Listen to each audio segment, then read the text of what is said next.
on this episode of the Modern Matriarch podcast. I think it's so fascinating, and I think it is something that more of us need than we know, and we don't know that it's missing until you get it and you're like, oh my gosh, this wasn't something that I was prioritizing in my life, and it's something that is really necessary in because order for me. Because we don't even know. Yeah, we don't even know. I don't think I've had a relationship other than Philip. Actually, I know. I don't have another relationship in my life that is consistently fueled by our want to love and our want to take care of things. And that's where our values overlap. And that, to me, is the difference between sisterhood and the friendships that I've had. 100%. I'm Victoria, and you are listening to the Modern Matriarch podcast, a show about living unapologetically as a woman. Here we discuss the quiet things out loud without fear or political correctness. You deserve to feel alive deep in your soul through living authentically and finding deep fulfillment as a woman.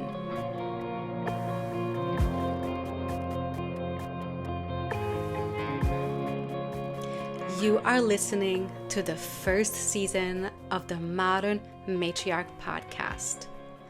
On our show today, I'm bringing on a special guest. Her name is Makenzie Chbeeb, and we'll be discussing the very special subject of sisterhood. Makenzie is an amazing woman, a professional dancer and choreographer, young entrepreneur, amazing wife, and soon-to-be mama, and also my dearest sister friend. I am so excited to have her as our first guest on the show and for you to soak in her wisdom, her warmth, and everything on this beautiful and incredible subject of sisterhood. It's truly a gift to share her heart and thoughts with you. In this episode, we're diving deep into the subject of the sisterhood we both didn't know that we needed. We open up about how a deep sisterhood can transform our lives in ways we had no idea possible. My hope that this conversation can inspire you and think about your own friendships in your life and why sisterhood is truly worth pursuing as a woman. So happy to have you here. It's an absolute honor, especially as many of you probably don't know listening, Makenzie is quite pregnant right now. She's pregnant. Got a belly to carry with in the summer. Very, very pregnant. Yes. Thank you for making the time to do this. Of course. Yeah, we're about to be 32 weeks tomorrow. 32? 33. 33. Oh my gosh. No, 33. You're losing count by now. Yeah, I don't know what week it is. Yeah. And it's wild. It's wild. Up there. It's a third trimester. Yep. Deep in the third trimester. So this podcast that I want to do with you today and this show is discussing our very special relationship that we have that's gotten so far beyond just being friends. At the age of my life where I'm over 40, I've had a lot of friends in my life, mostly female, but some male too. And I can tell you that they've all been so different, and yours is not a friendship anymore. It's gotten way past that. What I can genuinely feel is sisterhood. Yeah.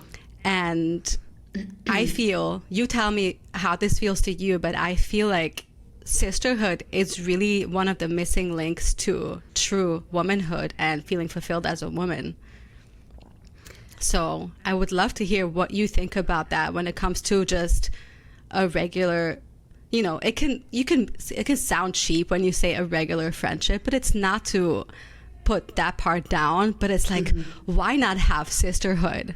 Like, sisterhood is just the next level. And yeah, I feel like this is what we've built. Yeah, honestly, I didn't really know what I was missing until we started connecting. What was it, 4 years ago now? We met in 2020. Yeah. And, well, we didn't meet. We've actually have That's never, a crazy time to meet. We've never met. Which is so crazy. In real life? No, we've never met in person yet. But no, we connected through Instagram 2020, and you sent me my first message. You sent the first message that I sent you yesterday, which was so crazy for me to read. It's crazy. I had to do some scrolling. Oh, for sure. I mean, we've gone through, the amount of hours of conversations. Like, just for context for listeners, like, the older you get, you really don't talk to friends regularly. At least for me, like, there's so much life. Yeah, our generation has really not done that. No, we're especially like Philip and I, my husband, like, we're expanding our responsibilities every day, that it's really hard to always carve out time for friendships. But I literally talk to Victoria every single day. And I don't do that even with my mother. And so it's really interesting. Like, this friendship is something, like I said, it's now escalated from friendship to sisterhood, but I didn't really know what I was missing until and that there is a difference between normal friendships. Friendship and sisterhood. Yeah, and normal, again, saying normal, using that not in a term that is meaning that it's less than, but that it's just a different connection. And with you, I'm starting to just realize how imperative it is to my well-being as a woman, a mama to be, as a wife, as a human. Like, it just makes me better. And I would actually love to, like, talk about the difference between what we're feeling within the sisterhood, and the other friendships. Versus sisterhood. Yeah, because it really is. I think it's so fascinating, and I think it is something that more of us need than we know, and we don't know that it's missing until you get it, and you're like, oh my gosh, this wasn't something that I was prioritizing in my life, and it's something that is really necessary because order for me. Because we don't even know. Yeah, we don't even know. We don't even know that it's possible. Yeah. So I think I'm excited to just dig into this with you and get to the crux of why it's important for us women to have that in our lives. It's a lack that we have, that we don't know that we need, and I feel it's not common in our current culture, in our way of life, and we'll talk a little bit more why it's kind of fallen off by the wayside, where we don't have these deep sisterhood connections, and often it's not just one, it's a group of women that build a really close bond. Yeah. But yeah, we have managed through technology to build this in 4 years. Yeah. We began on Instagram, and Makenzie, you tagged me in, because, we do the dog thing, right? We both do the dog thing, but I do the dog thing even more, because we actually have a full, fledged brand social media Husky squad where we do so much dog stuff. And that's how, Makenzie, that's how you found me on YouTube, right? You found us on YouTube through some kind of dog video. Yes, it was your guys' Makenzie tagged me. Grooming video. It was you grooming your huskies, because we had Kakashi. Really? We had Kakashi, our husky, for 3 years at that point. And I was like, I don't actually know how to take care of this breed. Like, I don't know. And we had so much time. And I was like, he's hot. He's uncomfortable. There's something I'm missing about what he needs in his life. And then I stumbled upon your guys' freaking magical videos. And I was like, these people, the way that they're approaching, like, being a guardian to these animals is so unique, and it resonated on such a deep level with me. I was like, oh my gosh, the way they nurture. And this is the thing that I actually want to, like, focus on, because I think this was the source of our connection, was our love for nurturing things. And I think that was the impetus for our sisterhood. That was a reality that we shared together, that we both really valued in our lives, taking care of our family, whether that was our animals or our relationship. And then now it's our babies. our babies, It's for our crazy. listeners here. It's crazy. Mackenzie's 9 months pregnant. I mean, 9 months. Did I say 9 months? Not yet. Mackenzie's Not yet. Is not yet. Not yet. Mackenzie's around 7-8 months now. I always miss the numbers at that point when it comes to weeks and months. But I have a freshie. Well, she doesn't act like a freshie, but she's 4 months old. So we're only 6 months apart in our motherhood journey. And that's definitely taken us to another level, which we'll talk about in a little bit. But yes, the nurture began from the beginning. I feel that, I love what you said, because I feel that the way relationships begin really tells a story what it's going to become in the future. And when you tagged us in your stories on Instagram and the way you wrote your message, I was like, okay, I just found my best friend. Obviously, I didn't want to be I didn't want to be super cheesy the way I, came across, and I was trying to tiptoe and be cautious and not to overwhelm you. But I was like, that's kind of my sister in the future, Yeah. And I just had to slowly but connect with you on a deeper level, and we did that. We started in 2020, which was a crazy year, and then it took us, I think, 6-7 months to take it finally off of Instagram. Yep. And connect on WhatsApp or something along those lines, where we can speak, because we were leaving each other long messages broken up in minute segments. Yes. No, I remember how much we had to scroll, but I also want to say the thing that attracted me to you so much was how dominant you were. Now I want to get into that because Hey, you've never said that. I know, and that's why I want to tell you, because this is when I think about all of the feminine relationships that I have in my life. So we're talking about sisterhood today. I'm thinking about all of my relationship with my mother, my relationship with my sister. When I think back on some of my closest friends in my life, they were very tender relationships. They were soft in the sense that there wasn't and I don't mean this in a way that actually is negative at all, but it was almost I was gonna say it's beautiful. It was very natural and comfortable and passive in a way where there was a lot of freedom. And there wasn't a bunch of accountability. But what's really interesting is what I loved about you so much from the moment that I started connecting with you. And you just first off, took me under your wing because I was so vulnerable about some things behavioral issues that I was seeing in my dog. And that's essentially, you just took me under your wing and wanted to talk to me like a human. And it was so crazy because it wasn't about our dog at all. It ended up being so much deeper than that. And it you changed my whole perspective on how to take care of a family. And it starts with taking care of yourself. And you literally taught that to me 4 years ago within the first couple of months that we met. And I was like, this woman is so interesting to me because you had this strength, you had this assertiveness, you had this dominance, but it was all to protect your family and to nurture and take care of your family. And that's what made you so different to me than any other woman that I've been really close to. And I was like, I want to know, I want to be an advocate for my family. When I think of Victoria, I think of someone that's standing up for her family and protecting them. I'm like, that's the kind of woman that I want to be. I don't want to be so soft or so vulnerable that I'm not able to respect my own opinions and trust my intuitions. And you showed me the nuance of that. And I really never had any examples of that in my life. And so that's why I was just so fascinated. At first it just was a fascination.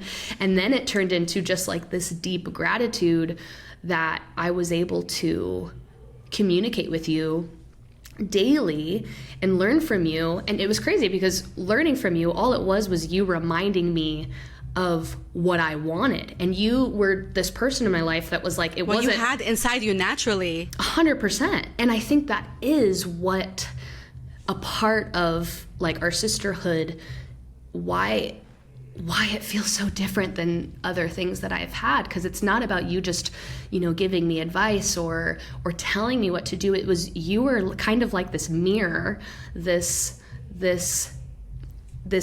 thing holding something up in front of me and showing me what I already know. Like, look at yourself, you're amazing. And that to me is just something that, I didn't have. You know, a lot of my relationships, either they were really sweet and they were kind of just over like the things that we just get along with, or it was just based out of like convenience, or it was even like competitive. Like a lot of my relationships with women, especially in the entertainment industry that I've grown up in as a dancer and as a choreographer, it's extremely competitive, and it's really not about being on the same side and being vulnerable enough to want that person to win. Them winning means, you know, you're getting rejected or something's being taken away from you. So again, you know, those 4 years ago, the moment that I met you, I was like, this is a different kind of relationship and a different kind of interaction that I know that I need, and I am willing to carve out the time and be accountable to like maintain in this woman's life, even though I've never met her and we have no reason, like from a physical proximity standpoint, we don't owe each other anything. I just want to be in her life, you know? That's exactly how it felt when I met you, when we started interacting. I felt like you were so different than what I was used to in my life, you know? Yeah.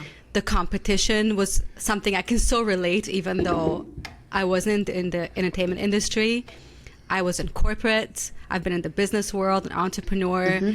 I've been around women who are literally intimidated if I talk to their husbands for business. So there was a lot of actual resistance for me to want to build another friendship. I don't even know if I've ever told you that, but it was difficult to open myself up like that. But you and the way you were and the kindness and what felt that you were so open and non-competitive towards me, that I just felt this immediate trust. I felt like I just want to tell you my life story and I want to know everything about you. I mean, I think there was a point where I even went back.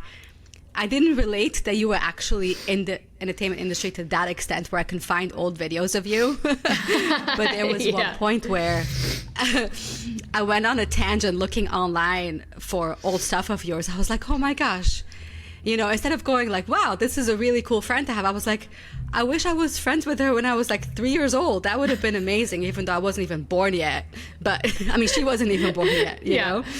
But it would have been cool to know each other and grow up for that long, because your soul just resonated so deeply. And I'm amazed how you turned out as a human being and as a woman, coming out from such a competitive space and not being able to build easy relationships and friendships, because the entertainment industry is all about competition from the outside that I can see, you know, and I think you know a lot more about that. Well, I definitely have to attribute that, I think, to my mother. Like, my mom, she is my best friend, and she has remained as that as I continued to grow into these new roles in my life. And it's her ability to change with me.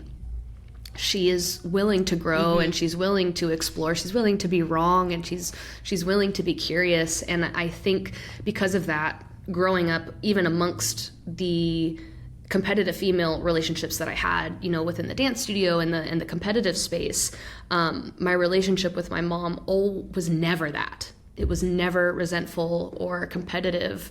It was genuine, soft, unconditional love. And so I think because of that, there was a standard of like, that's what I want in majority of the relationships that I have, even with like the partner that I am going to be looking for. Like that's I want an aspect of that as well. So it's natural for us women to gravitate to that, but we tend to just get swept away. And what I talk about in other episodes here on this show, that this modern modern feminism and the modern culture that has been created for us women, that we created ourselves, we kind of end up really shooting ourselves in the back or in the foot, because we think that we're going to go. I was just thinking about this today, that we're going to go to the workplace, right? We want a job and we want to be as competitive to each other and to our men. Yeah. But guess what we're doing? This is a little bit on a tangent here, but we are destroying the ability for our men to have the income and the pay grade that they used to have by taking over, because we want more now. So what happens when we actually want to decide at some point we want to have a family? Now we have to work also, because our men are not getting paid shit. Excuse my Japanese over here, but it's like, what are we doing to ourselves, right? It's like the same thing. It's like we want to get to work in the workplace. We want to be equal and we want to be competitive, but we're paying a really big price for it, because now these women that should be our sisters and should be around with us as we grow and we change and we evolve and eventually become, mothers, now we can't feel on that level with them anymore, because they're just our competition. Yeah. So that whole movement hasn't done us a whole lot of justice if we really look at it. Yeah. And I think that when I connected with you, I felt that change, that I'm not going to have that with you. 100%. And I do think it's interesting that we, like, through this movement and through this, evolution of feminism within the last, 5 to 10 years, what's interesting is that it has to be one or the other. Because for me, yes, it's like this pregnancy, for instance. I am creating something. I'm a creative. Before I was pregnant, my life is, I am an artist, and I create a lot of things. And this pregnancy, I'm creating this beautiful things. I'm creating this being, this human. And I actually thought that my whole pregnancy, I would just want to think about being pregnant, and I would just want to think about creating this being. And I have had so much energy to create art. Like, I have wanted to dance more than I ever had. I've wanted to do work, but work that is aligned with my soul's pursuits and where I love putting my attention more than I've ever felt in my entire life. And it's interesting because I'm like, why does it have to be one or the other? Why can't, when I have the energy, provide and create for my family in a way that, again, aligns with my well-being and isn't sacrificing my well-being and my health? It's fueling my life and my family. Yes. And then I can take a break and allow my partner and my husband to also step in and assert his action, because he needs to act and he needs to execute upon the world and provide just as much as I need to, maybe even more, because his manhood. Yes, because he can't biologically create what I'm doing. And so this is a conversson, like, again, we've talked about this, privately with each other, but this is a whole other podcast. Yeah, I want to save it. But I really do think that finding the nuance and the beautiful flow between finding your purpose and not just hustling to grind and climb the industry ladder, so that you can have space to nurture and build a family, if that's something that resonates with you. And what's really crazy, what I'm seeing in my life and in my business, is that so many women are climbing the ladder. They're becoming extremely successful. They're in insane positions. They're running companies. They're running businesses. They're directing. They're literally at the top of their game, and they regret not having children. And I've had maybe 5. Oh, that just breaks my heart. 5 conversations in the past 3 months of women talking to me and telling me that they're so happy that I just did it, regardless of it being the right time or with our business or whatever it is, and saying that it would have never been the right time. They wish they would have done it. They wish they would have done it because now they're in a position where it's really difficult. Either they haven't prioritized building. It's really late, right? Yeah, either, you know, from a fertility standpoint or from a relational standpoint, because they weren't fulfilling other aspects of their life. They just focused on climbing the ladder. And I think, like you said, it's a disservice to how complex we are as beings and as women. We deserve a lot more than just a really consistent paycheck. Climbing the ladder. Yeah, there's so much more. Yes. We are more than just that. We're all of us are. Like we deserve to be very complex and to have the space to exercise those things. But our culture has really put our attention on something that feels so unnecessary, and I think we're all feeling it. I think that's why there's this feeling that something is lacking somewhere in the spirit, in the psyche, you know, that we keep. It's always trying to nagging chase at us too. Yeah.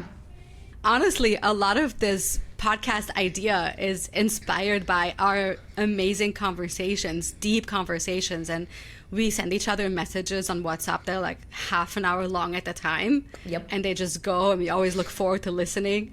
Or we seldomly get like this to talk face to face. And that's another reason why I wanted to do this podcast, is that we get to have these amazing conversations. But we're able to really dissect, you know, things that are usually uncomfortable to think about and talk about. And this really brought me to understand our womanhood and seeing how so many women are focused so deeply on achieving that career and those goals and physical goals and even learning goals, whatever it is.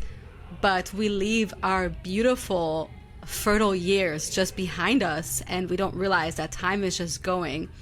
And we don't have the time our entire life to become mothers. Mm-hmm. And, you know, and this, we could talk about this in a different episode, but, you know, it's just fascinating to me for context for our listeners here, is that Makenzie is a professional choreographer and dancer, and she's been in the industry for forever. And she gets to interact with superstars and people, women that, not just women, but everybody, but women also, who seem so successful and happy on the outside and have this image, this portrayal that things are just going amazingly well. And on the inside, it's like they're trapped in this teenage years almost, and never get to grow up and cross from maiden to mother. And it's so sad, you know, because the rest of us, you know, watching you guys work and doing all this stuff, it just seems so glamorous, and so many, it's sad, but so many young girls have this aspiration to want to go there, you know, to be in an entertainment industry and be famous and look perfect and be perfect and have all this money and all these clothes, and everyone is like, wants their life. Like, women vie for that. But then behind the scenes, is it really like this, Makenzie? You know, that's the question. Is it really what people feel satisfied in women? It's not, right? It's a hot mess. No, it's a hot mess, and it's because it focuses on self-preservation rather than growth, rather than finding the beauty in getting older and getting wiser and changing. It's all about solidifying your identity, glorifying youth, and maintaining digestible for people, so that... Wait, explain that, if you don't mind, digestible for people. Yeah, so the more complex you are, the more uncertain you are to clients, to an audience, to your fans.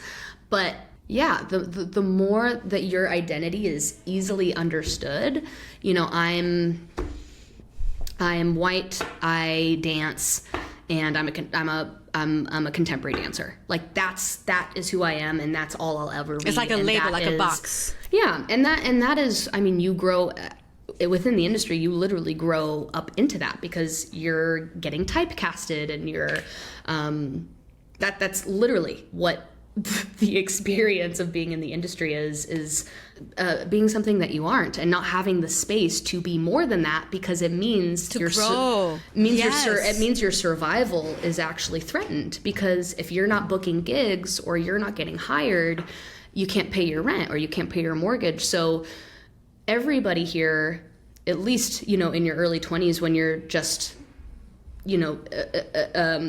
coming into the industry, you're really comfortable with just like sacrificing your complexity and being like, oh yeah, I'll be whatever you need me to be so that I can survive the next month. And then what is that teaching your body? What is that teaching your mind? What is that teaching who you look for in a partner to share your life with? You're looking for people that don't really know you. You don't really know yourself. There's no space to get to know yourself. And there's no room for exploration at all, or for growth to become. And there's only room for competition too, because 100%. I mean, so much of it's so funny. Like, so many of my relationships here in LA, they start out on a competition show. I met a lot of my friends competing on So You Think You Can Dance when we were 18. Now, it's really cool because some of those friends, it's been, 11 years since we've done that, and we've remained friends. Yeah. But we all met through a very competitive medium, and then it was our choice after that to stay in each other's lives, not as that. But, that's majority of the interaction that you're kind of having in this city. But going back to what you were originally saying, in general, in the industry and in the entertainment industry, there's just not a lot of space to change. And it can affect your actual brand being complex, becoming a mother, getting older, your face changing, your skin changing, your hair change, like your body expanding and changing. Loving it. And even the snapback culture of like wanting to get back to who you were after you've had your baby, and not understanding that there's so much beauty and actually our power that we're all looking for, and the freedom that all of us are looking for actually lies in our ability to change for the world, which I think is so unintuitive, because we're all like, no, I have to remain static. I have to self-preserve. I have to stay as I am because that means I'm strong and that means I'm going to get what I want. But it's like, it's exhausting. And I think that's what all of those women that are telling me, that end up becoming really successful and maybe not prioritizing other aspects of their life in the meantime, that's what they're saying, is like, don't get caught in the machine, because one day you're going to look up and you're going to be like, oh my gosh, so much of who I was neglected because I just chose to look at one thing only. Yeah, and you're afraid to evolve, because it just dawned on me. I'm just resonating with women that are in this space and in this industry. Like, for example, you're a model. Let's just pick the model side of the house in Hollywood, right? Mm-hmm. And you're doing fashion, and you're in your prime. Maybe you're 25 years old, and you're doing all the runway shows and everything, and then you walk down the street, which unfortunately we don't see that much today, but you see a pregnant mama in all her glory. Maybe she's like 6-7 months pregnant. You see her bump, and your subconscious just tickles you, goes like, oh my gosh, wouldn't that be so nice that I get to do that, to be pregnant? We'll get right back to the show, but first I want to share with you something that has been a game changer in my life: ancestral supplements. I've relied on these amazing, real and whole food supplements throughout my fertility journey, through pregnancy, recovering in postpartum, and now breastfeeding my baby. When all the many common supplements failed me, real, whole food, powerful supplements changed everything for the better. These supplements are pure and wholesome nutrition, real food that supports all of our seasons of life, just like it did for our ancestors. I've quit almost all other supplements with exception to a wholesome organic vitamin C in favor of ancestral powerful supplements. I believe in them with my whole heart and I can't recommend them enough. You'll find links to my personal favorites in the show notes of this episode, and you can see which ones will support your current season of life. And now, back to the show. And your subconscious just tickles you, goes like, oh my gosh, wouldn't that be so nice that I get to do that, to be pregnant? But I can't do that because I don't actually have a normal partner. I'm single because I'm traveling the world. I'm focusing on this career that I think gives me so much fulfillment. And at the same time, I can't do that because my best years of being a model, if I quote unquote destroy my body, and I have a child, which I so badly want, I can't do that right now. It's going to destroy my career. So it makes me really empathize with women that have chosen not only a career, which is a whole other subject, but a career that bases so much on the standards of beauty and youth and everything that you mentioned. Yeah. How much that actually deprives women of living a fulfilled life. And no wonder we see so many therapy ads on YouTube or anything that you're watching and consuming these days. Yeah. The self-help subject and the need to just cope with life. I mean, it makes sense, We look at a fellow woman that you like, sometimes you feel this connection with another being. And we're not even talking sexual here. We're talking about like a connection that I felt when I connected with you. Yeah. You can't even do that. Like, take the same model, right? She's walking down the street and she's like, hey, there's something about this woman that really just tickles my mind. And I wish I could say hi and give her a compliment and say that she looks beautiful today. I do that randomly, by the way. I just love seeing people's faces when they get a compliment. It's kind of interesting. And no one's ever ready for it nowadays. Everyone's like, what? You see me? Yeah, you see me and you're saying something nice. Another woman is saying something nice, right? So it's like you are so afraid to even explore the concept of sisterhood because you're trained in this career, whatever career you're approaching, to want to be the best because you want to be the top supermodel.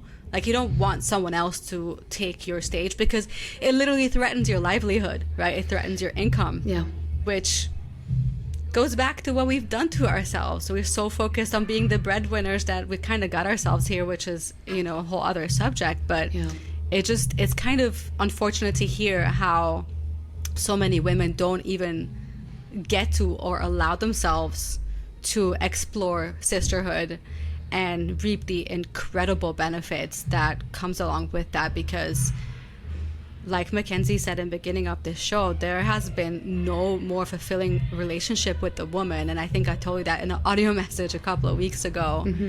Outside of the relationship I have with my husband, JC, there hasn't been anyone that I genuinely deeply love besides, our sisterhood and our friendship. I want you to get to address what you have locally going on. Oh, no, it's okay. One of our employees just came in. I think it's her afternoon shift, so she checks in on the rooms. So she just came in and I was like, so cute. Hi. But you were just telling me how much you love me, so I have to respond to that. This is what I really want to talk about, because I think something else that has differentiated friendship between sisterhood, specifically in my relationship with you, is that I am entirely fulfilled in my life. Specifically when it comes to my relationship with my husband, because it's so deep and sacred, and it's something that we are constantly taking care of, and it's our priority in our life. I am not coming to you as I am not escaping my relationship to come to you to vent or to talk about what my partner or what my life isn't necessarily giving me. I feel like every time that I am interacting with you, it's not based out of maybe what my usual friendships in my early 20s were about, which was like, honestly, like talking shit on the person I was venting dating. about something. Yeah. Yeah. Or like talking about, oh my gosh, so many of my earlier relationships were based around connecting on how much we hated our job. And that was our source of connecting wow, you too? 100%. And until I met Philip, it really exposed so many of those relationships. And I was like, oh my gosh, Philip was the first genuine relationship that I had that we were not talking about people.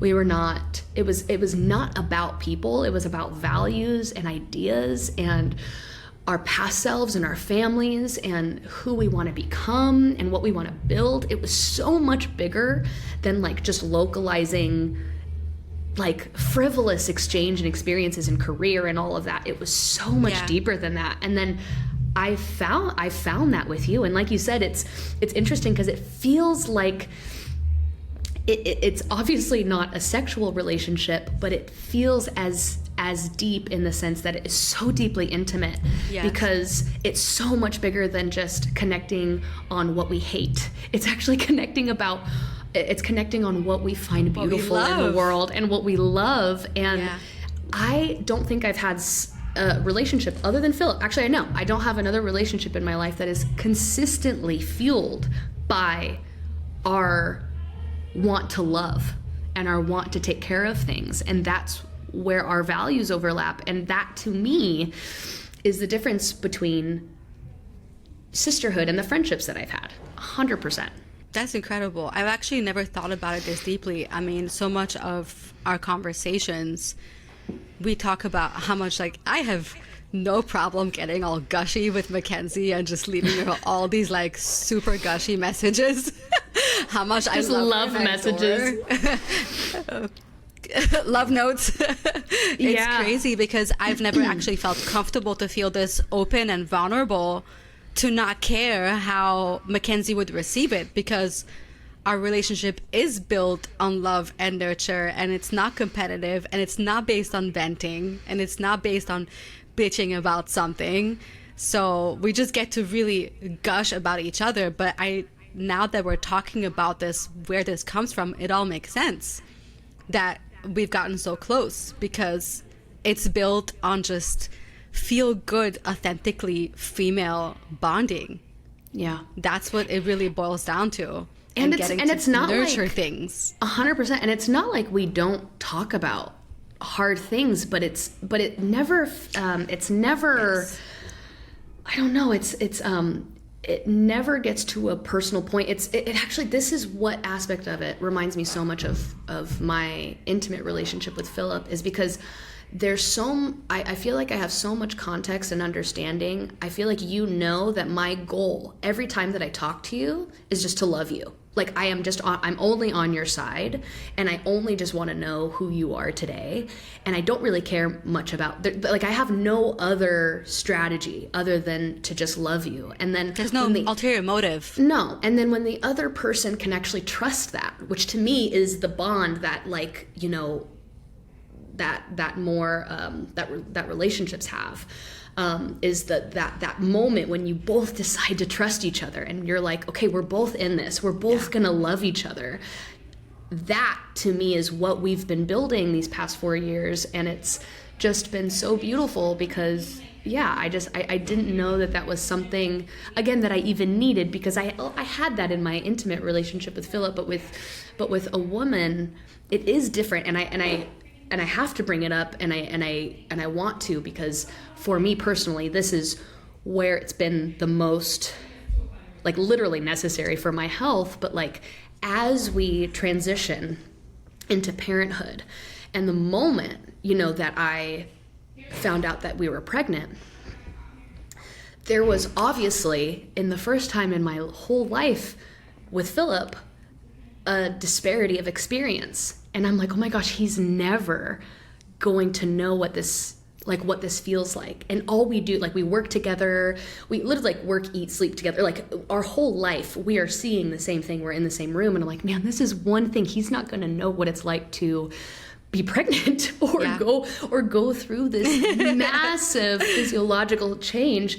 And I didn't realize how important my relationship with you, like how it would literally be my lifeline throughout this process, because I needed a woman to understand what my body was going through, what my mind was going through, that he of course would try to empathize with and always give me sympathy, but he would never be able to experience it.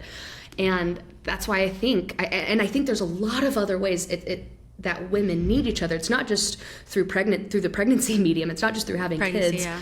I think it's through so many more aspects. It's through life. And I think that's what we found and why we're trying to get to the bottom of it and celebrate it too, and try to make it more normal for people to prioritize in their life.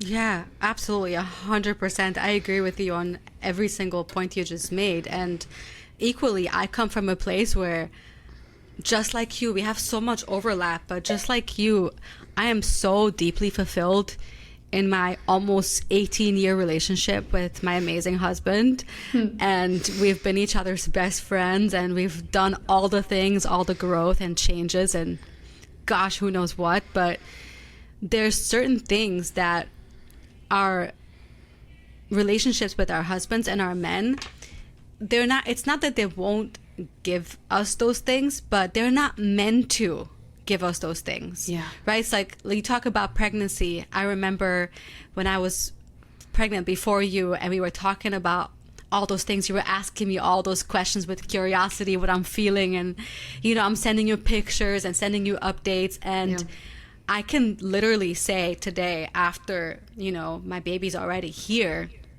that my pregnancy wouldn't have been not half as amazing if you were not in my life. Because just getting to share a thought, share a picture, being asked how you're feeling by a woman who has not even been pregnant yet makes all of the difference. And that day, if I want to get emotional and have tears streaming down my face and leave a super sobby message to you, like, it's okay. There's only so many tears we want to throw at our men, whether they're happy or sad. In our case, they've been mostly just really celebratory, which is beautiful. But all these emotions, they are part of nurture. We are emotional beings. Our hormones are built for a reason that way for our babies. And we get to really share that experience with each other to explore that emotional side. So our men are not supposed to get the brunt of that, because that would actually drive them crazy, I think, if we would want to treat them like a fellow woman, right? I mean, we already do that because we're so deeply connected, but they shouldn't have to get the brunt of our sisterhood, because we have not found that fulfillment between women, and we should. And we are capable to handle it. Like, we can sob and leave all these, messages to each other and talk about such deep things. But we walk away feeling amazing. And I think our men would get more drained than our fellow sisters to receive that. You're stronger than I am, because I cry to Philip every day. Even yesterday, I got so spicy yesterday. Like, my emotions are actually quite even in my pregnancy, but when I do get emotional, or I have like this feeling, it's quite intense. And yesterday I was getting really spicy because someone gave me unsolicited advice, and I just think that you just shouldn't do that to a pregnant woman. In general, we've talked about this before. No, you shouldn't. But I'm like, if we did not ask, like, just don't. Like, don't tell me scary birth stories. Yeah, don't tell me I shouldn't be exercising. Like, just don't tell me what you think I should be doing with my body. Anyways, again, a different subject. But I went on a full tangent with him, and he literally was just like I saw him just slowly sinking.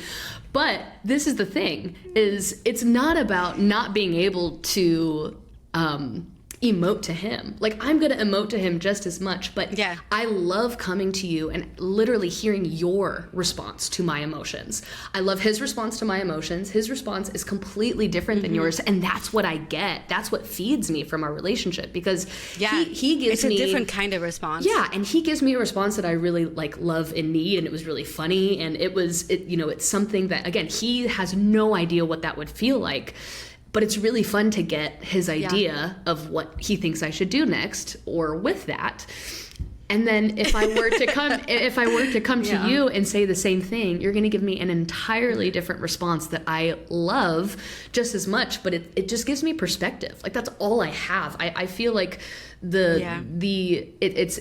not about having to keep myself from giving that to him. It's that I just love being able to give it all and get such different feedback and understanding from the different people in my life that I so deeply trust with those emotions.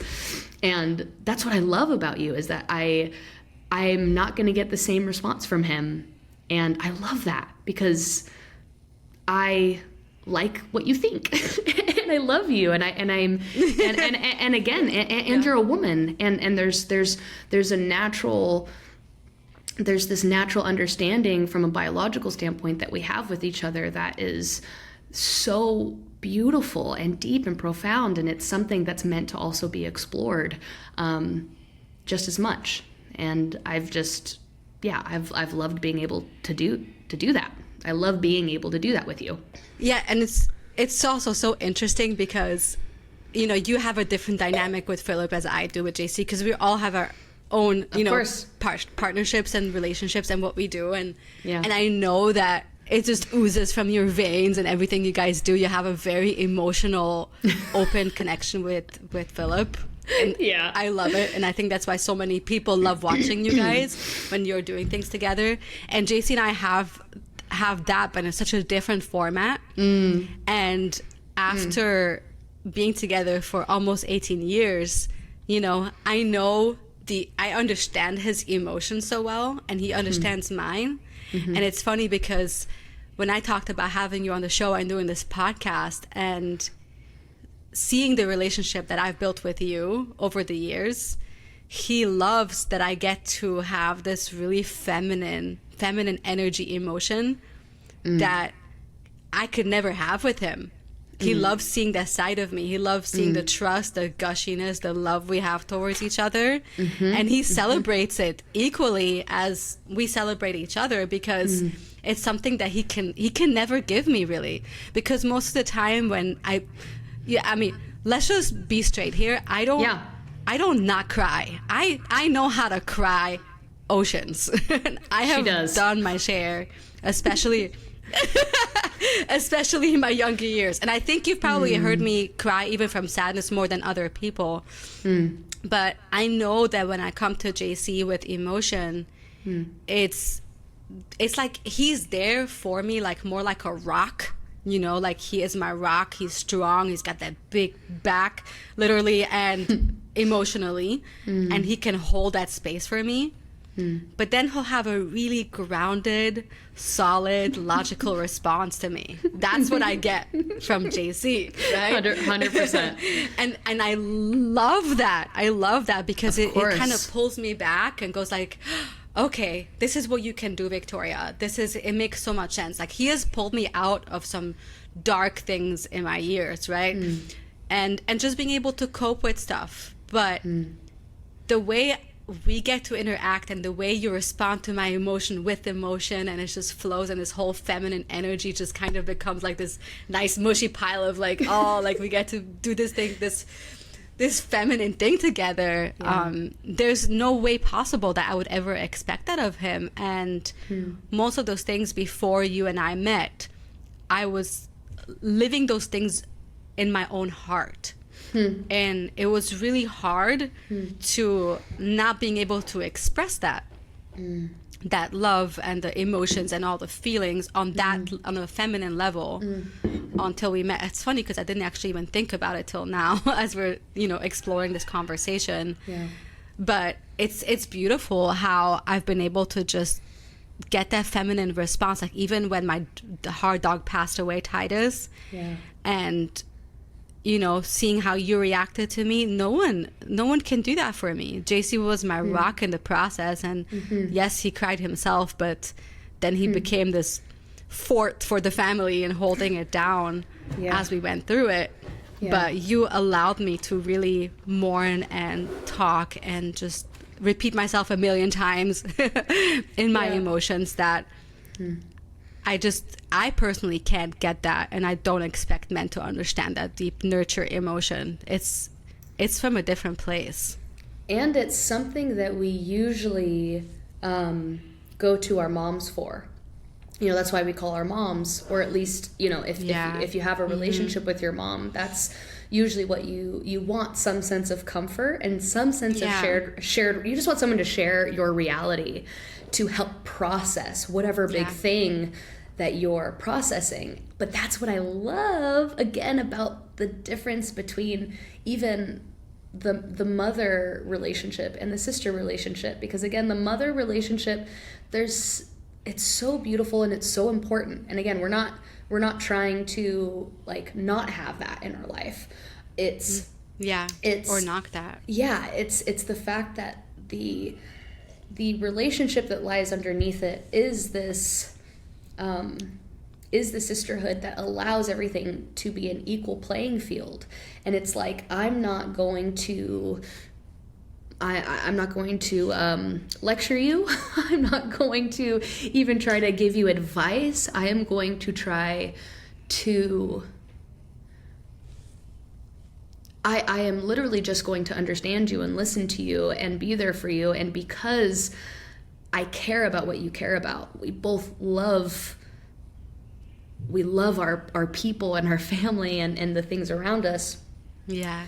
That's I'm going to meet you there, and we're going to do that together. And whenever you need to mourn something, like I totally remember that time, and I couldn't, like, the empathy that I felt, because again, our relationship was truly based on how much we loved the things around us and how grateful we are for the things around us, our dogs and our husbands. Like, that's what it started with that. Yeah, it did. And the genuine want to give them a life that is full of freedom and expression and connection and safety. Like, that was what we always wanted. And the moment that you shared Titus's passing with me, it was you allowing me to, I don't know, it was a huge moment, I think, for our relationship, because it just felt like, oh, this woman is choosing me to be vulnerable with, and I have never been through this before. But it's not about that. It's the fact that I understand her. I understand how much she loves, and because of that, how hard this could be. And being able to have somebody there for you in those moments like that is so important. Like you said, it's important to have your rock. It's important to have your comfort. But then, I don't know, maybe sisterhood is like a mirror. I don't know if that's, I'm trying to figure out like what it is. Because again, I don't have a lot of it in my life. This is the strongest relationship in my life that is a reflection of that. But I'm trying to figure out like what it represents in my brain, because it is so different than what I have with Philip. It's so different than what I have with my mother. It's different than the normal friendships. It's I don't know. It feels like a mirror or something in that realm.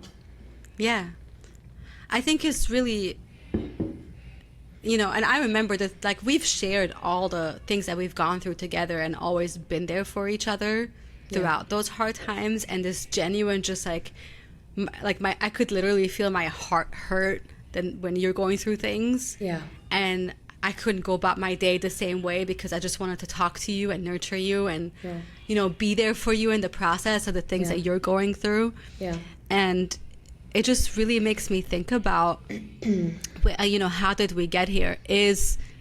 Could the corporate world, could the modern woman and feminism and all of that have taken that away from us? Because if you look historically, if you even see paintings of women back in the day, you go to art museums, you see women all piled up with each other and their little round, soft bodies, and their babies are hanging around, and there's just this like, the women are like this little clan together where they're really intimate together, and you don't see that much with the men. You see brotherhood too in a different aspect, but the women are this really mushy, you know, you see that historically. And I'm not gonna sit here and pretend that I know everything about, you know, female history and the friendships that we had, but even looking back in my family and you know, years ago, there were some really deep bonds. And what were the big differences between them and us today, that we don't have those deep bonds? And then when we found those very rare connections that you and I have built, it's like, wow, it's so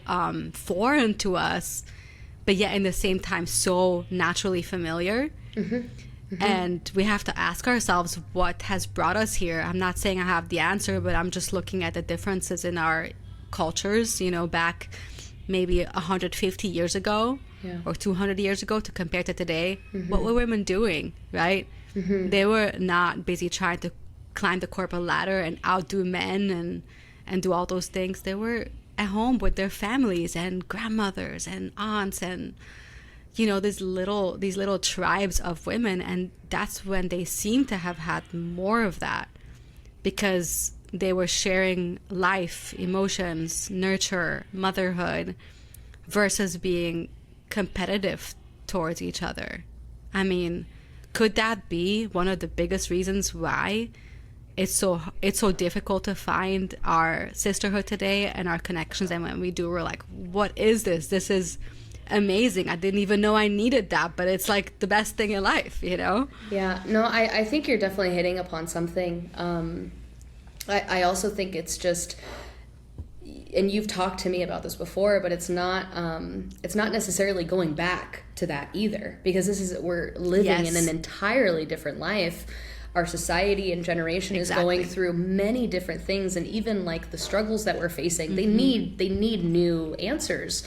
But I think a lot of our answers can be revealed in like some historical pattern. You know, I think there are not that long ago even. Yeah, I definitely I know that history shows some patterns, and that there is some cyclical thing.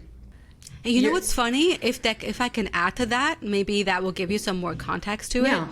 You'll still see that today in very tight, like more traditional cultures. Like, for example, I have friends who are kind of like first generation coming off of being in Amish communities. If you're familiar with Amish, they're very tight-knit communities. And even though they've left the deep Amish religion, they still have those super deep bonds, like those bonds where I sit there and I watch these like women interact, and I'm like, oh my God, I can't believe it. Like, why don't we have more of that today? You know, like I talk about in my first podcast on the show, is that sometimes the best way to know where we're going is to look at our past. You know, what are the differences, or what are the things we can draw from the past to really understand each other today, or understand ourselves today. And we can draw from it, pull it, see what we built, you know, leave the stuff behind that we feel like is not productive anymore, but bring the good stuff in from the past, marry it with what we have going on today as a culture, and really look to the future. How can we change that? Because a life without sisterhood as a woman is really lacking when it boils down to it. So, you know, looking at, okay, the career woman, the whole modern feminist woman, you could look at religion and community as something that we can draw from that kept us so close. Maybe because religion and community had people get together very often in person, right? When people go to church, still do today, where people they're kind of like, quote unquote, forced to get together because it's like the thing that you do culturally. But that commitment is also bringing those connections. And I want to, I was just writing down some notes as you were talking, because it started coming back to my brain. I think you just found the center of it, which is, I think we're afraid of committing ourselves in general. Like, I think I see within our generation, I see it in myself all the time, this discomfort in committing ourselves to relationships, whether that is an intimate relationship, it's friendships, it's communities, it's a career. Our inability to commit and remain loyal to something long enough to actually reap the benefits of that long-term investment. And I think it's because, number one, I think we are extremely self-centered, and we believe that we are special. Like, as individuals, we believe in individuals. Yes, there's this individualism that is taking over our life, and it's keeping us from carving out time to take care of other people, and to actually serve a community without a personal benefit. I think, and I literally see it in myself. Like, as you were talking about, I'm so excited to get into this. As you were talking about the more historical relationships and the like mushy love and closeness of aunties and grandmas and sisters and mothers, and how that doesn't exist now, if I were to think about that, it's so funny. There's a part of my brain, especially now that I'm pregnant, where I want to preserve my opinions, my ideas, and I don't want my mom, my mother-in-law, my aunt, I don't want my sister, I don't want anyone to tell me how to do anything. And it's my unwillingness to one, be wrong, probably, to relinquish control, and to be open to their advice and to their life experience and to their wisdom, regardless if it's necessary for me or not. And it's something that I actually do. And I think we are centering ourself so much that it's keeping us from being able to allow these relationships to be taken care of and like to be committed to. So we shoot ourselves in the foot in reality. Yeah. Right? Like, yeah. we are so, our culture is raised with so much self that, I mean, if I'm summarizing this correctly, that we actually end up hurting the self in the process. Well, because end up that's alone. Really profound. Because I think you end up alone Yeah. because you didn't commit to anything. You committed to this idea of even the idea of being happy. I think that's it is and this might be like radical, but I just feel like it's a very weak aim. It's not radical. No, I think happiness is a weak goal. I don't think that is fulfillment is a good goal. Yeah, fulfillment. I think growth. I just truth, whatever that means to you, forever changing. Like, I think there's so much more to life than being in control and being doing just what you want. It's not just about what you want and what your dreams are. And I think it gets old too. For sure. And it's when you're just, I don't know, when you're just focusing on yourself, like, I truly think that's why we get stuck in the cycle, because we think we're like, oh, this is how I'm going to find it. This is how I'm going to find it. And then the moment that you might be willing to serve something outside of yourself, not putting it in a way that's like, oh, I'm sacrificing myself, this isn't for myself, but like, no, because I'm serving my community, or I'm serving this relationship, or I'm serving this idea, or I'm serving my partner. Because of that, there's actually a place in which I experience fulfillment that is genuine, and it's not just coming from a place of like, oh, I need to be alone and isolated and just doing what I want in order to feel fulfilled within my life. I just don't think that's actually what is going to make us what we think it is. But I think it stems from what you were saying. That's really deep and profound. But I think it stems from what you were saying about like a commitment and accountability. I think, this generation we're a little flaky. We don't fully commit. A lot. A little, yeah, that's me being cute and nice. We're very flaky, and we're like kind of adult children, children babies children babies? What? Children grown-ups Yeah. is what I meant. Like adult babies. Grown children. Yeah, there you go. You know, but really though, Hey, it's a new term. no, but really I feel it even in myself that like I am afraid to grow up because it means that I am going to be responsible for things and accountable for things. Yes. Yeah. And my relationship with Philip That changes the trajectory first, of our life. Oh, 100%. And Philip, again, was the first relationship in my life. I literally remember the turning point. Like, it felt like a fork in the road where I was like, so I can choose what I think is freedom, which is freedom from a relationship, freedom from having Quote, to unquote. commit. Yeah. Or I can choose to be with this person for the rest of my life.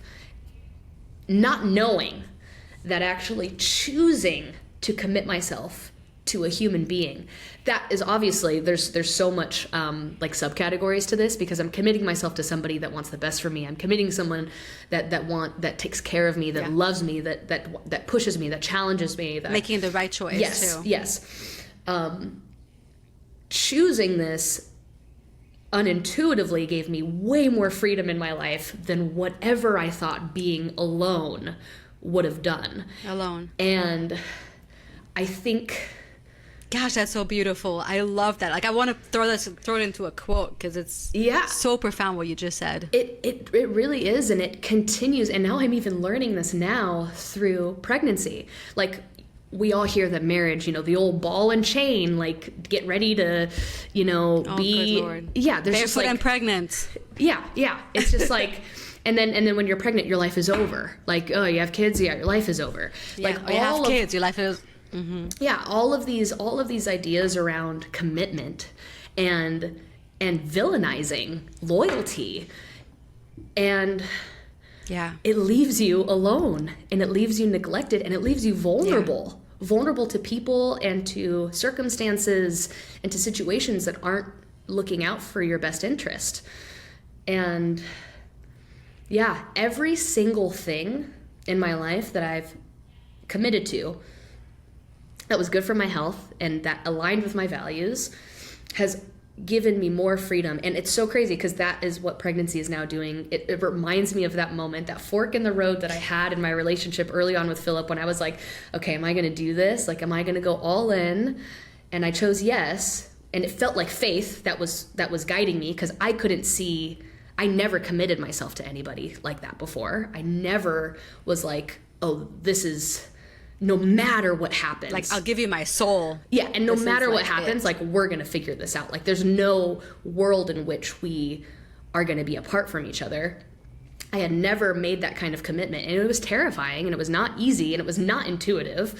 But faith allowed me to be like, why not see? Like, why not see where this goes if you've never had this before? And that same like exercise of faith helped me when Philip and I were like, parenthood or wait, business or baby. And we were like, well, we started the business, let's just give baby a try. And it was a blind faith and this willingness to commit to something before knowing how it was going to reward us. And I think that kind of blind faith is so important to be able to access for growth, or else you're just, I don't know, you're without it. I love that. It's so beautiful. It's so beautiful what you said. And I think that also brings me back to the memories of our very first days in our friendship, or I should say in our sisterhood. It's like, I just had this, like, it's intuition and faith kind of combined, but I had this like intuition and this nag that I wanted to connect with you on a deeper level. But I've been so hurt in previous friendships with women that as much as I wanted to draw closer to you and have the faith that things are going to be wonderful, I also had a lot of pullback, like where I just wanted that freedom and not have to get hurt again. Of course. Maybe that's kind of part of this process of today. Like, we don't want to get hurt again in relationships. But then I learned over the years that if I don't listen to my intuition, which kind of blends with faith, that in the end it doesn't work out if I don't do that. and the intuition to commit, to connect with you on a deeper level and keep our friendship. I mean, honestly, I didn't have to try at all to be connected with you. Yeah. But the commitment to always, you know, when I think about something, not go like, I'll ask her later, I'll tell her later. I just shoot you stuff over all the time because this is my way of being able to stay connected with you and stay committed in our relationship. Yeah. And perhaps that trust, that blind faith, that making those decisions that you're talking about, even relationship with Philip, is what also allowed us to deeply connect. We always talk about how little time we both have, but somehow through the crazy chaos that was the last 4 years, we've managed to get here, right?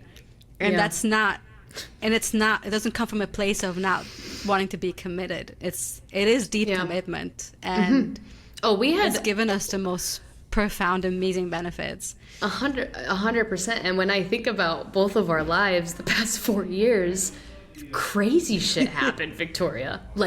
Insane. like I can just isolate even a month of your guys' life and your experience, and it was insanity. And it was like, you guys have been through so much beauty and pain and hardship, and Philip and I have endured, and growth. Oh my God. And same with Philip and I, like the amount. Yeah. And what's so fascinating too, and I think the commitment also stemmed though from our weirdly parallel path. Like every time we hit each other up, and we were explaining a part of our life, I was like, you're going through what? I'm like, why do I understand? We were going through something similar, even on separate sides of the world. There was some sort of parallel happening. So that could also be synergy. There were, and again, I know it has to do with our household's values. I think there's a lot of overlap in what we value from a relationship standpoint. Yeah. And also just from like the way that what you and JC want for the future. Even though it might express itself differently into the world, I think Philip and I have a very similar track. And because of that, there's this understanding always of what the other is going through. And it's that's also been the most beautiful part of the sisterhood, is just seeing this like effortless parallel of like, I don't even have to explain myself, because she's literally going through it and can easily access whatever it is that I might be feeling in this moment that I can't process for myself. And that's been so wild to, witness throughout our 4 years, because it's literally been like every year there's something that we're both like doing at the same time. There's parallels. It's so weird. Crazy. It's so weird. And there's no reason to. Like, we're in entirely different industries. No. We're looking at the states that we're living in. Our age gap is massive. Our age gap is big. Yeah. It's like all of it is like, our algorithm is different. You know what I mean? But for some reason it isn't. It's the same. It's like we have the same that to me has been what's so fascinating. And I definitely think that that's 100% a huge reason why we've felt so comfortable to just be like, oh God, I'm just gonna like pour into this because this is comfortable, because you understand. Yeah. Yeah, it's a very special place, because when you realize how profound a relationship can be, and you're willing to make that little bit of an effort to kind of kickstart it. Yeah. And then just really be there for each other and push each other to do that. Because honestly, a lot of this also comes out, this podcast is because we just want to talk. And I think we actually got to have face-to-face conversations like this since we met maybe 3-4 times, you know, since we connected, we were actually face-to-face talking. We don't do that a lot. We do more of, back and forth on the digital mediums that we can. But now with, me having the podcast and getting to have you on the show, it's just another way for me to be able to have these conversations with you and continue fostering this relationship, because even though we don't have any what did you say before, we don't have any motive, or we don't get any actual rewards, there's absolutely nothing that I can gain out of you physically, you know, to say that I have some kind of ulterior motive. I don't have anything, you don't have anything. But if you really, really think about it, we get so much out of this. Like, it's priceless what we get out of our relationship, because we spend the time fostering it, and it's so effortless because it's built on nurture. I think there's so many pieces that are kind of colliding into each other when it comes to the way sisterhood works, but you get so much more than what you put in when you actually build that and you trust it. And it's not built on competition, it's not built on, you know, who has a better body and are you gonna steal my boyfriend, like that kind of thing that you see so much out there. And oh my gosh, it doesn't even, it's really so profound. Crazy. I actually forget that is a way in which people can connect. And connect in a way that's obviously not healthy. Have. Oh yeah, like I forget that there's been none of that at all. And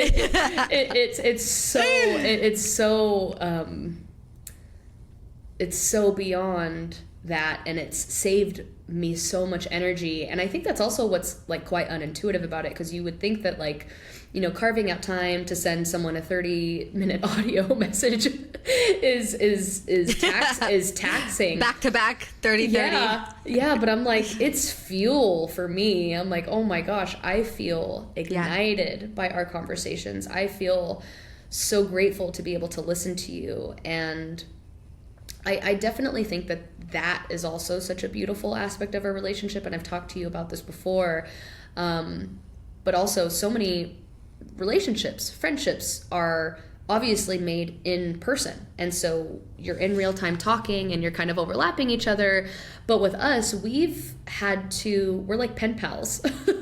So a lot of our relationship was built off of modern day pen pals. A lot of our relationship and sisterhood was built off of just listening to each other and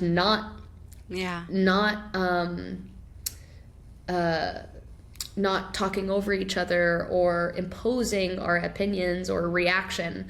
It's literally just us listening to the other expressing themselves. And I also have never really had that in my life. I haven't 100%. I haven't had a relationship where I could express myself in that way without feeling like it was going to be interrupted by the other person's experience.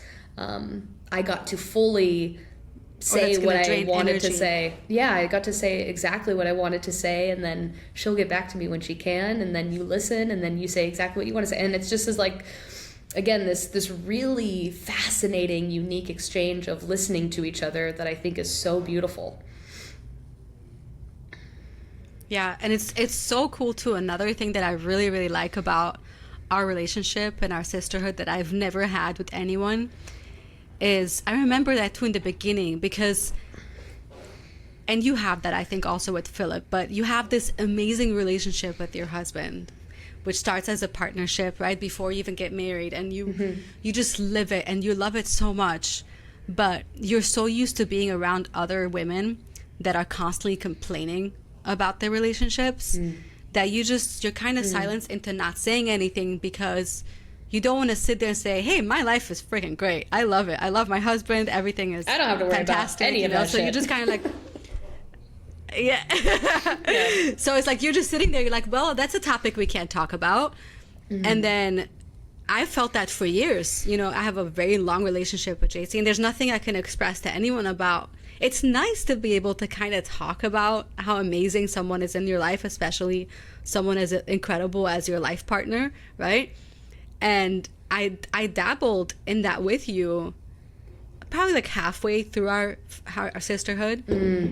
And it just came so natural. Like, I was trusting. I was like, you know what? I trust her with my relationship. And I don't have that back of my mind fear that she's gonna, you know, say something wrong, or she's maybe gonna get attracted to my husband, or, you know, all the things that you find in friendships versus sisterhood. You know, if I tell her how amazing my husband is, she's just gonna be happy for me. and the floodgates opened, and like we haven't been able to stop gushing about our men ever since. Oh, and that is really so beautiful. And I'm so happy talking about this, because I really do love how much we love them. Like, it's so much, and there's so much gratitude.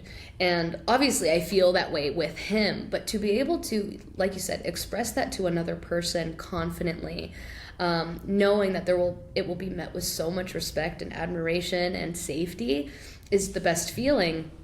And it's also really interesting because, like, you loving JC, like, all it did for me was make me want to love Philip more. It, like, gave me the permission to be like, oh yeah, it's cool to like your partner. Like, that's okay. It's okay to love your man. That's like totally allowed. Yeah, and Philip, oh my gosh, Philip and I have talked about that so much, how even within ourselves, like, my ability to have a relationship with myself and to take care of myself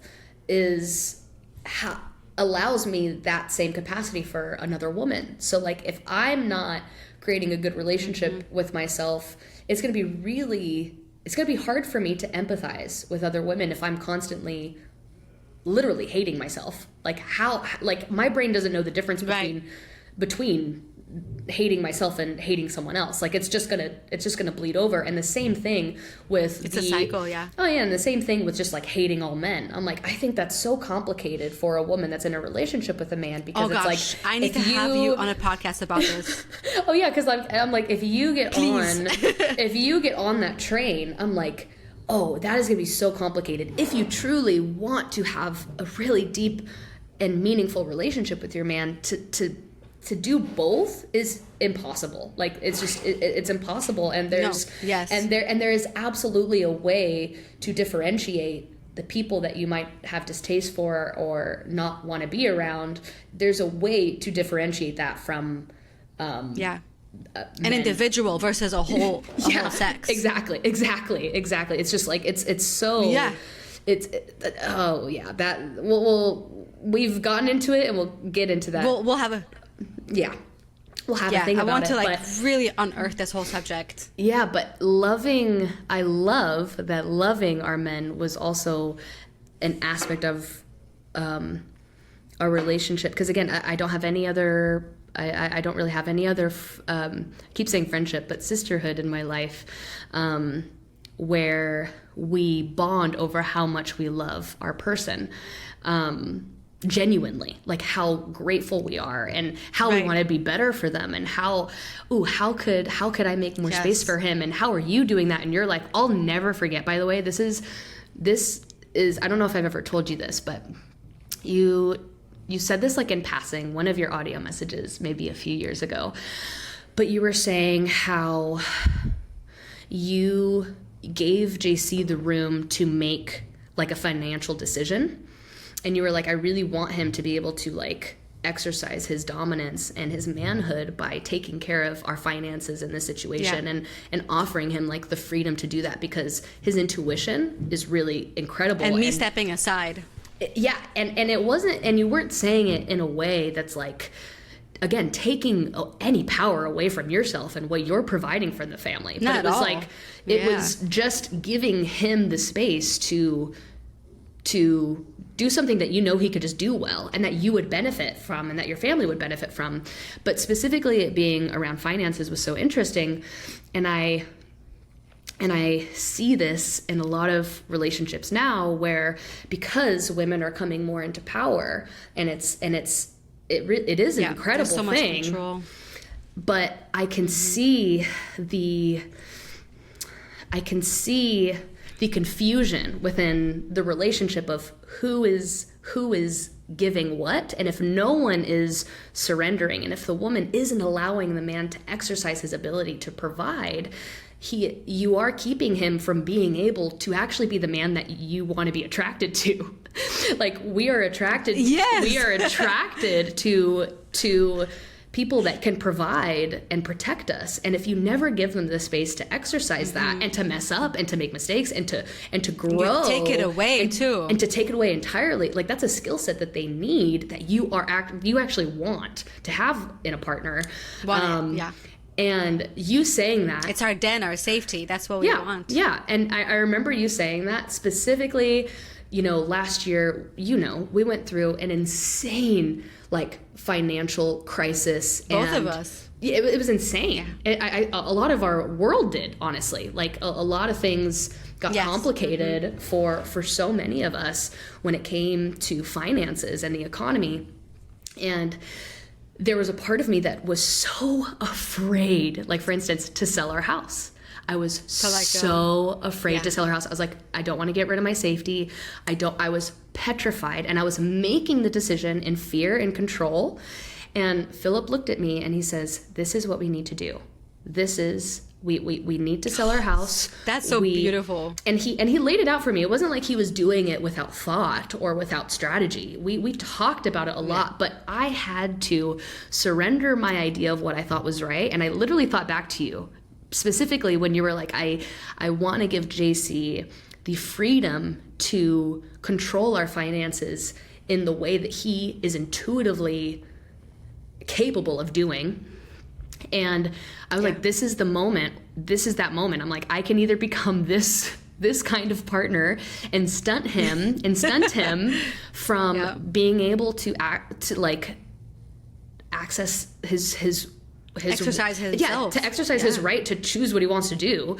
But also, like, how else are we going to learn if we don't do it? And selling our house was the greatest choice, the greatest thing that we could have ever done for ourselves from a financial standpoint, because we had no other long-term investments. We had nothing else. We had nothing else in our life to hold on to. And he was ballsy enough and brave enough to make that choice. And who am Manly. Who am I to keep him from exercising that? And because of that, he continues to become more attractive to me as a partner because of that skill set. Yeah.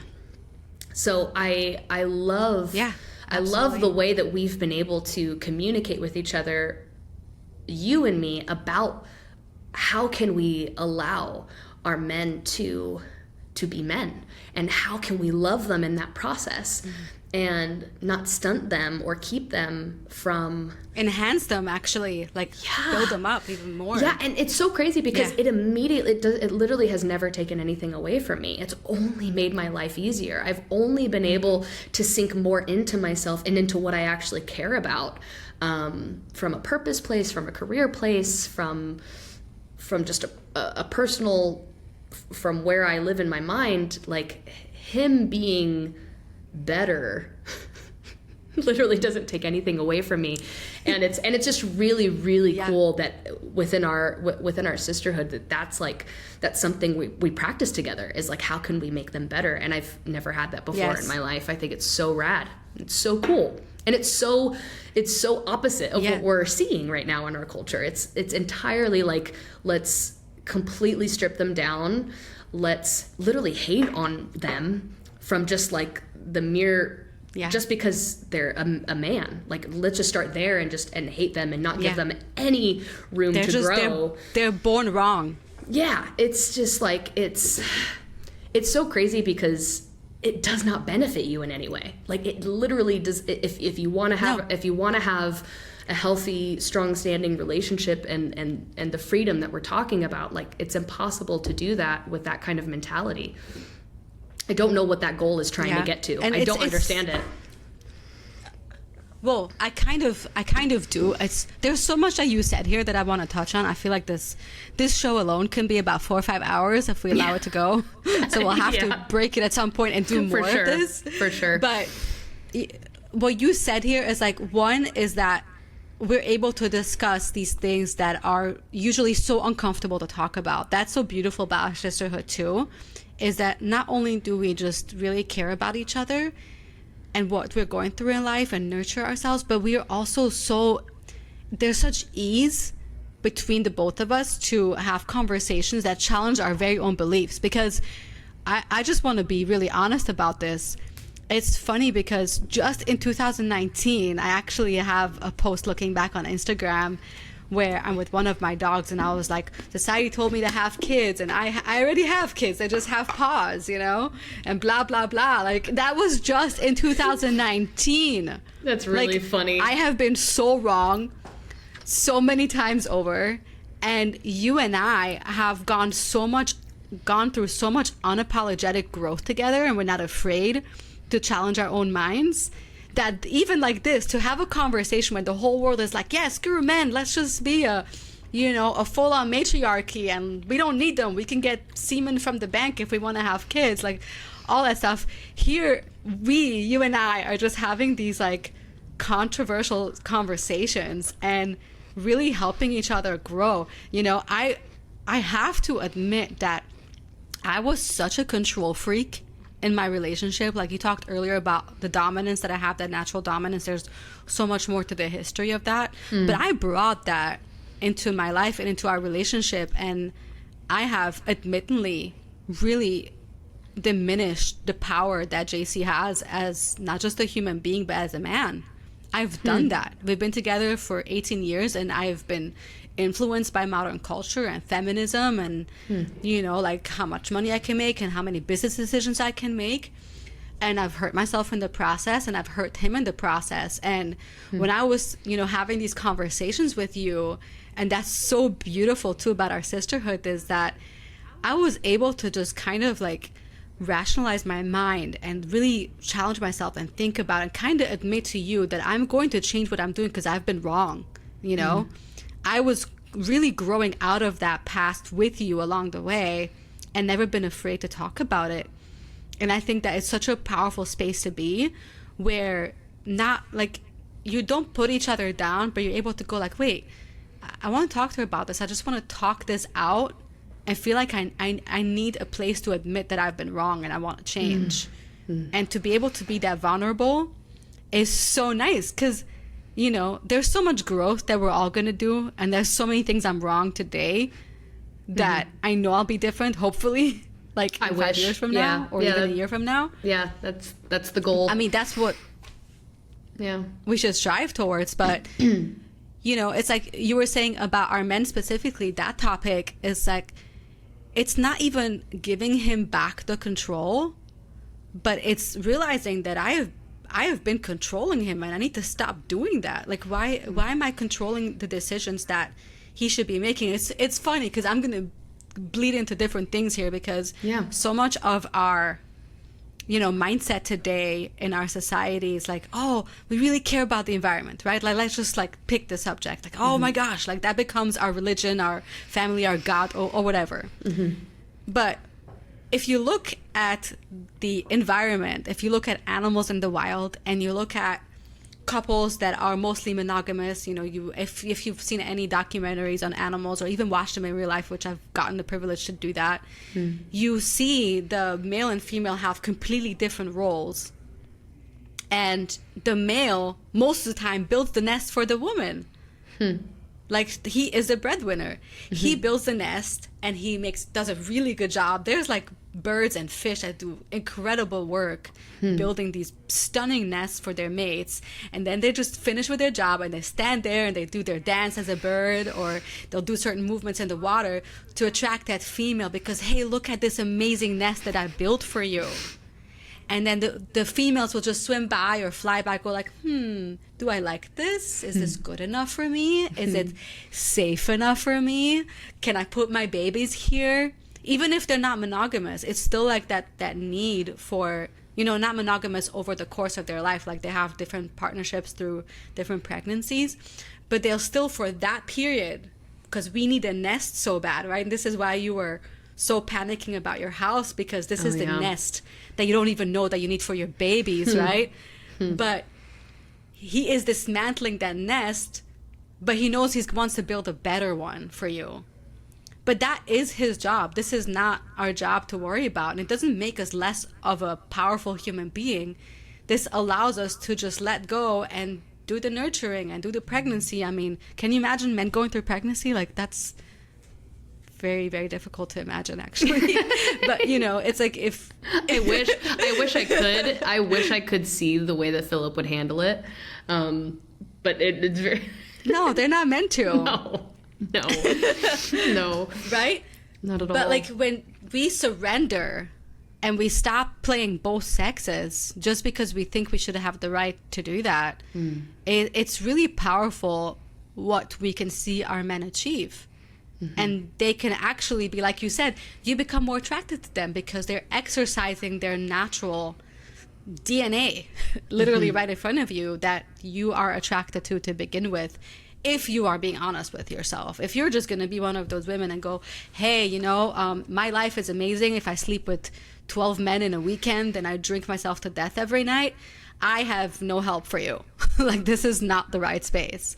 But if you have a nag in your mind or in your heart, like that, hey, there's a truth I should probably sink into, even if it feels uncomfortable at first.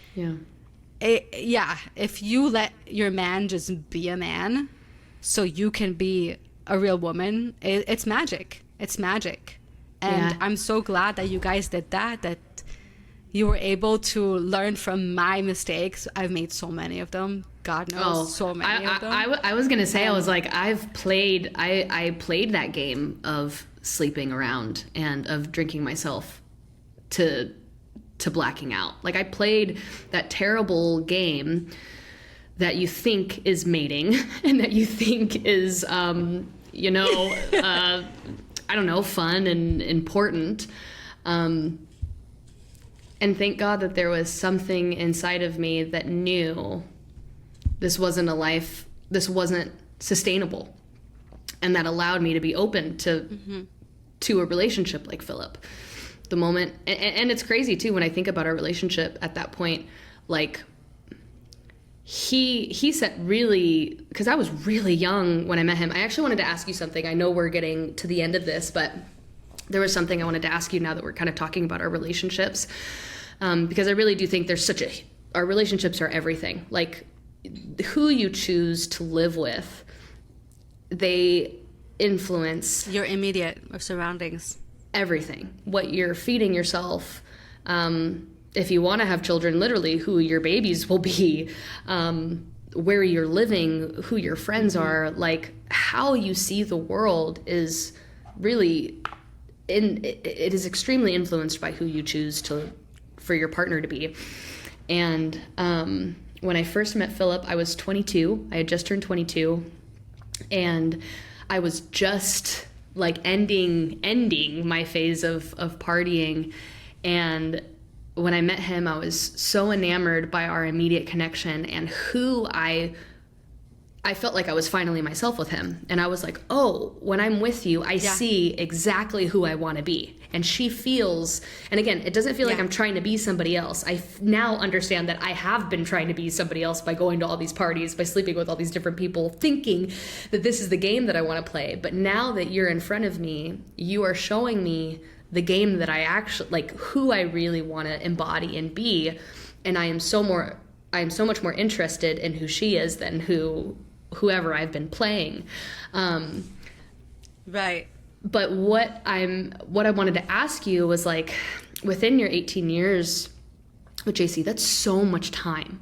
Like, that is so many lives. Mm-hmm. You know, we're talking about our relationship the past 4 years and how much has happened within just that time span. Like, all of the different people that you've been, like, how have you guys remained with each other while and figuring out, like you were saying, like, within your relationship, how have you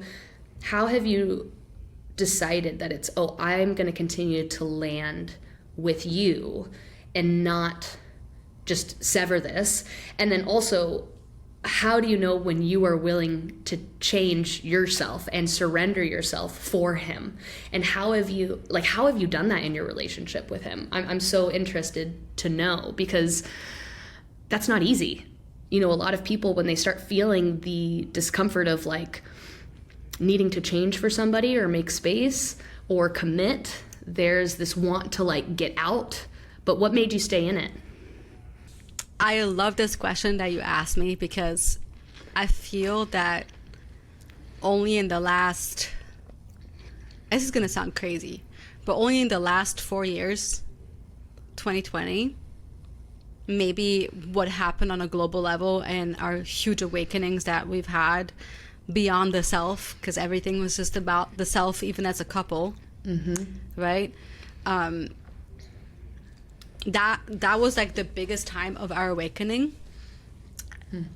And I feel we got together when we were really young too, not as young as you, but we got together around 25, 26. Like, the longer time passes, you'll see that you just start forgetting the years. But when I first met him, I actually met him in corporate, and I was one of the only women on the floor in management and all of that. And I met him, and it's so powerful how instinctual those things are. My manager introduced me to him. He was sitting, because we had to cross work between our teams, and he was sitting by his desk, and my manager came to introduce me because I was going to have to work with him in tandem for my staff. And he looked up at me, and our eyes locked, and I go, "Oh my God, this is the father of my babies." No fucking way. I could cry just thinking about this, because I remember it was this really primal, energy that came into my body, that I was like, this is the man. It was just, I can't explain what that was. And I was actually in a really bad relationship at the time and going through a lot of blackmail. It's a whole other story. Wow.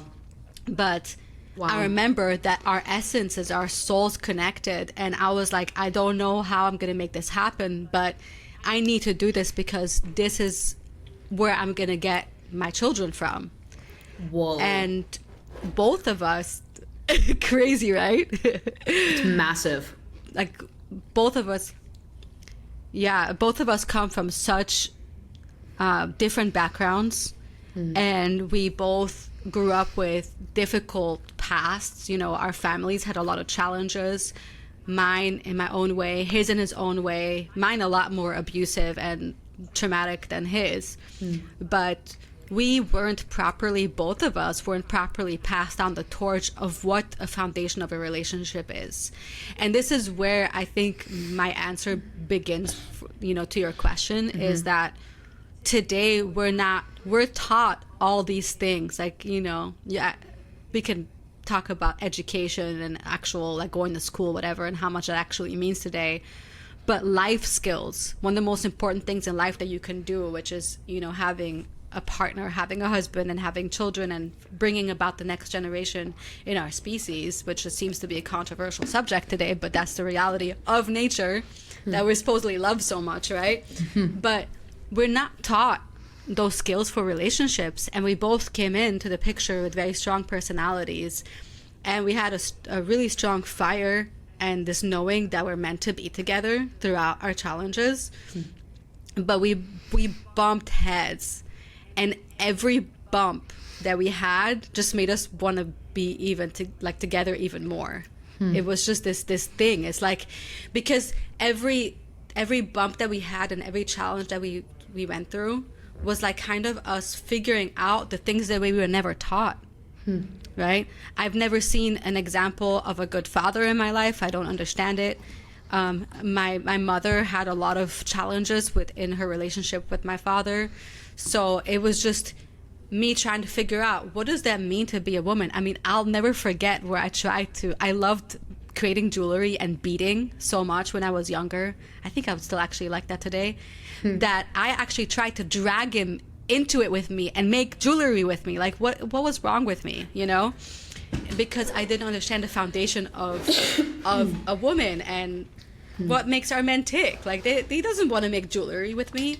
Yeah, I was really young, but that was just my naivete and the inexperience. So I think that the foundation of us knowing that everything we work out is just us figuring out what a relationship actually is, and knowing that if we're gonna leave each other and we're not gonna get through those, not even hurdles, but actually stepping stones, then we're going to do this with the next person. It's not something that would change. It's like the grass isn't greener on the other side. If you pick the right person that is aligned with your goals and your values, which oddly subconsciously for me, I knew he was going to be the father of my babies, even though I didn't even want to think of having kids because I was so deep into the independent woman, right? But my nature as a woman still spoke to me so strong that kind of carried me through everything and carried him through everything. And I'll be honest, like looking back in our relationship of all those 18 years, I can say that I have been wrong most of the time. Like genuinely, I've been wrong. I've done things wrong. And there's so many things that JC had understood and made sense so many years ago that I just didn't want to hear it. And I think this ties back into what you were saying earlier. You have to love yourself and understand yourself as a woman to finally like stop being in that space of this hyper escalated self, me. You kind of have to really love yourself, not just about loving yourself, like love, but to also really respect yourself and have dignity and understand that you are a woman and the needs that you have and the beautiful simplicity that is. And finally in 2020, which is odd because that's the year that we connected also, and the world really shifted, I sat back and looked at myself like, what am I doing? Why am I behaving this way? Why am I talking to him this way? Why can't I think twice before I let my temper go? Why can't I be different and better? And on so many levels, and the floodgates opened from every aspect of my life. And through me changing and me wanting to become a better woman, not just a human, but a better woman, I feel that has really solidified our relationship like it never has before. There was never a point where we said, this is it. We've had amazing years together, and there's always ups and downs in a relationship, and people don't like to talk about it. But that's growth. And especially with not having, as a culture, not having a lot to go by from what we were raised with, we're going to make even more mistakes. But when I finally started sinking into my own as a woman, and I've had to make so many mental adjustments, and they just come. It's just a matter if I'm going to listen to it, right? Like, am I going to follow my intuition, or am I just going to keep being the way I was? That's what has glued our relationship closer and closer together. And I'm so thankful. I'm grateful to God, my ancestors, the amazing woman that you are in my life that has allowed me to really grow into that, because I feel that this has allowed JC to really flourish as a human being and to watch him be a father. There's no way that he would be the father to Avani today that he is if I were the woman that I was 8 years ago. There's no way in hell. He couldn't.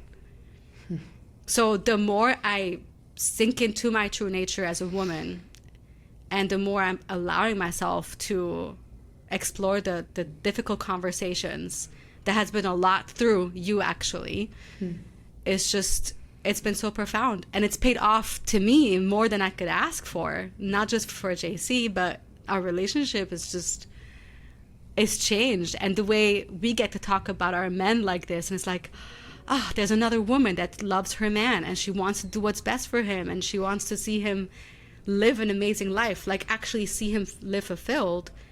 It's been really impactful. And I know that you didn't probably expect for me to tie this in together with you, but it's just a reality that has transpired. And I hope I answered your question, because I know I went on to every direction like I usually do. No, you didn't. You answered it. And I think it was so beautiful and so honest and so real. And the ability to look at how you were living for so long and be like, there's something wrong here, and the willingness to change, that is the greatest form of love, in my opinion, is agreeing to be changed by someone and allowing someone to change you. And again, I think that's something that we're resisting right now in our culture, but that I think all of us want to be able to access and do, is to be able to change and be flexible for the people that we love, that are worth it. And also, like what you just said, that I love so much, is that you guys weren't your best selves. You didn't have to become your best selves before you got together. It was through the relationship. Right. It was through the obstacles and through the challenges and, like you said, the stepping stones that allowed you to build the relationship. It's not that you just get yourself ready for a relationship isolated. You learn how to love somebody by loving somebody. You can't. That's the only way. And I think it's just so beautiful that that's what you guys have chosen again and again and again and again over all of these years, and that you continue to do that as you get older. And I think it's the biggest gift that you're giving Avani, is your ability to change and grow. And I just think that's like it's one of the hardest things to do. And you're doing it, and I think it's so beautiful and powerful and brave. Thank you. Of course. I love you. Yeah, and honestly, like the way I love you too. I love you all the time. So much. But like, even when we talk about our relationships with our men and the way you tell me certain things and the way you give him space, it's inspired me so much. And the way you guys are working out challenges together as a couple, instead of just, again, throwing out the baby with the bathwater. Like, just, okay, something goes wrong and you're just not working through it. You and Philip have, from what I know of you and what you're projecting to the world, have really shown people that you're able to come together even more so in times when you have not just conflict, but when you have something that's not as easy, is really, really powerful. And you guys have managed that so beautifully. Especially, I mean, honestly, how have you managed that in a generation of breakups and divorces and people not even wanting to commit, to just have that continuum to a lot and proceed with life as a couple? Yeah. It's such a good question, and a lot of the time we like almost have to just like chalk it up to luck, because sometimes it just feels like we just got lucky. But if I were to actually like look at our life together the past 7 years, of course there was luck in the sense of us connecting when we did and how we did, and in a way that where we were both open enough to be like, oh, I'm down for this person. But I think,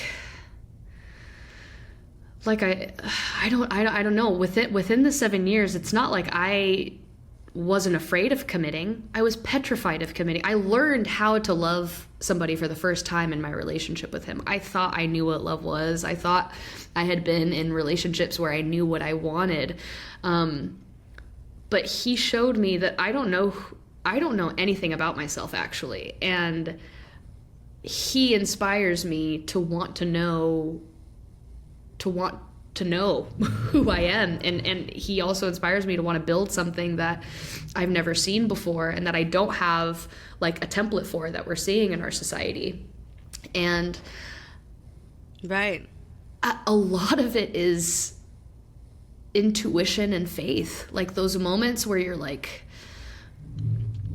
you're not seeing, like there were so many moments where I'm not seeing our relationship anywhere else, and I have no one to go off of but my own instinct. And there was something in me telling me that this man loves you and wants what's best for you and challenges you and understands your soul in a way that is so deep and sacred and profound that, like you said, it will never get better going to somebody else just because this gets hard. Like, it has only gotten The love has only grown because of the friction and because of the tension and because of the things that we've conquered together and that we've lived through. No, that we've lived through together. It's like, oh my God, I get to look up and every time I look at him in the morning, I see the history of what we've been through. And there's nothing more attractive and beautiful to that than knowing that we've survived so many fires and so much, and we've felt so much beauty and so much pain together. Like, that to me is what's worth staying, because I'm like, oh my God, the feeling of being 90 years old and holding this man's hand and walking at a slower pace than the rest of society. We were talking about this yesterday. I'm like, that's what I'm here for. Like, I want that to me, that kind of life investment is what I'm here for. Regardless of if some days are hard or not. Having someone like him at the end of the day is home. And like you said, like, I think when you open yourself up to being willing to like change for somebody is you telling them how much you love them, and you 100% have shown that within your relationship, and it has inspired me as well. Like, it really is like everything you were saying about the way that maybe we've communicated and gone through our challenges, how it's inspired you. Like, I feel the same. It's like when you have a friend in a relationship and they're committed to that person's growth, like not just theirs, like you want the best for JC. Like, when you see someone exercising that, I want that too. Like, I want to be that woman for him. I want to be that partner for him. It truly inspires you. And surrounding yourself with people, if that's something that you value, surrounding yourself with people that exercise that is so important, because it really does. It does influence your behavior, and it challenges you to be like, how can I be better for this person? How this person is this organic living thing that I get to re-meet every day, and what can I do to make their life a little bit better? And then in turn, yours just gets better because that's the way that we feed each other. I don't know, there's nothing more beautiful than that. And again, I don't know if I answered your question, but I have to, sometimes it just feels like luck. Oh yeah. Like, I got lucky. I'm like, I got lucky with him. I got lucky with you. I got lucky with my dogs. I don't know. Sometimes I'm like, I don't know. I don't know if any of that could have been strategized. That was just, I've been blessed. Yeah. That is a true blessing. And maybe that part of our life is what it is, where we get blessed or allow ourselves the opportunity to be blessed and be open and welcoming it, right?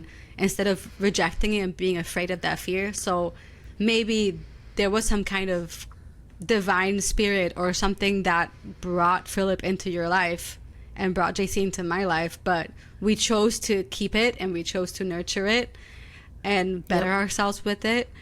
And that those relationships, having those relationships and being able to bring that into our sisterhood and our conversations, so we can actually grow and become better women in our lives with our men. I feel like that's bonded us tremendously over the years, because like as you were sitting here and talking, I was kind of doing like this mental, look back in our sisterhood. We've talked so much about our men, and we've gushed about them, and kind of like without being intrusive or telling each other what to do, inspired each other to be better to our men. I've become so different since I know you, thanks to you and thanks to our sisterhood. As a woman to JC is just what it is, and I love that I can get to continue to do that, where you don't challenge me in my face, hey, you should do this different, but you'll just tell me your own life stories, and I go like, oh, I should do that too. Like, I want to be better. I want to be more like her. That's exactly how I feel. It's really cute. It's really cute, and it feels so pure and innocent to me, because that's exactly how it feels. Just by witnessing you, it makes me want to choose to be better in those ways. Thank you. Of course. I want to continue forever. But I want to give our listeners, and not like I have the answer here, this is just me contemplating. If the woman that's sitting here and listening to our conversation and got to feel like a little bit of what it's like to actually have sisterhood, what do you think the woman can begin with? Like, what's a good step to actually find sisterhood? Like, how do you begin that process if you're lost in competitive relationship and, you know, you're just kind of doing the thing that modern culture has brought us to? What can we do today to find sisterhood? And we can't just say it has to be luck, because that's not going to help anyone. I mean, sure, there was luck in the process, but there was you stepping in to actually say, like, you actually said something. You could have just found me on YouTube and, you know, seen us with the dogs and watched our channel and not said a word, right? But you did say something. But I'm just really thinking about this now, because it's not like I have a solution, but what would you say would be like the beginning stepping point that we women can do to find each other? That's such a good question. I think for myself, what it was in my life was asking myself, what do I value most in this world? And just starting with, what do I truly value? What does my soul, what does my spirit, what does my heart, apart from the drama and the pace that is our modern life, what do I care about? And I actually think that is the first step, knowing what you care about, because I think the moment that you know what you value, you start to attract and you start to see other people that may overlap with similar thoughts or ideas or beliefs, and that is an opening. Those little openings allow you the opportunity to either, you know, commit or dig or get to know, but I don't think those happen without you understanding what you care about. And so I think starting with figuring that out. What do I care about? What do I love? What kind of relationships do I want in my life that I don't currently have? What aspect of the relationships that are in my life do I want to, what needs to be severed? What needs to be kept? I think digging into what you're currently experiencing in your life with your relationships, seeing where it can improve and what you love about it, and really, really committing yourself to those values so that you can find those people in the world when they do, like, luckily stumble into your life. You're able to be like, aha, at least I know that this is something that I care about, and that's my way in. At least for me, I think that really was the beginning of my ability. I love that so much. My ability to recognize the people that have changed my life, like you and Philip, in such huge, massive ways, and have made me the best person that I could be. Yes, absolutely, equally. I love that so much, because if we don't take care of our home, like our household, in our own minds and hearts, and are true to ourselves, there's no way we can attract what we actually need. So there has to be some kind of self-reckoning almost to see, okay, are we actually going down the right path in life? What are our relationships looking like? You know, who are we surrounding ourselves with? And then what are the things that matter to us? Maybe not even just like right now, but if we look at our souls deeply, what's going to fulfill us when we're 60? What's going to make it feel like, oh, this life was already worth it? Because there's going to be a bunch of stuff that's going to fall off that list that you care about today when you're that age. Even if you just imagine it, I think we can all do that. So if you are very truthful to what you care about genuinely, deeply, as a woman and as a human being, then those things really come to light. But like you said, after that, you have to start acting on it. You can't just have like this wishful thinking. You have to be, okay, time to make decisions based on my discoveries. And they do come into your life, you know. You came into my life out of absolutely nowhere. JC came into my life out of nowhere. I could have gotten a million different jobs. I wasn't even meant to be in California, but that's a whole other topic, you know. But somehow we were brought together. But it also came from ending relationships that weren't good to me. So it's a lot of self-truth that you touched on that I think can be a really, really good starting point. So that was awesome. I love that answer. Thank you so much for sharing your thoughts. And I'm so grateful and also so happy that our listeners got to experience you and hear your heart and see why I call you my sister. There's such deep honesty and wisdom and growth and goodness in you that is rare today. And I know that everyone got so much value from our conversation together, and I'm just grateful that you're here. Thank you. I love you. Thank you for always inviting me into a space where I could just be myself. I can stumble and I can explore and find, pick up and put down. You truly are so important to me, and I'm so excited about this, this journey into conversation and communication in a time where it's so scary to express yourself. We're overthinking every word or underthinking so that we're not inappropriate. And I just think anybody that's creating a space where people can just be human and be people and be wrong and be right and be everything in between is a huge service to humanity. And I think that's what you're doing with this. So I love you and thank you for letting me be a part of it. Thank you, Kenzie. Where can our listeners find you and explore more? There's to you as this incredible woman. Tell us where they should go. You can find me on Instagram at Makenzie_Desmond. You can also find our artist clubhouse in LA if you're a Los Angeles local. We just opened our physical artist clubhouse here in Burbank, California. You can find us at fablehouse.com. At Fable House and fable.com.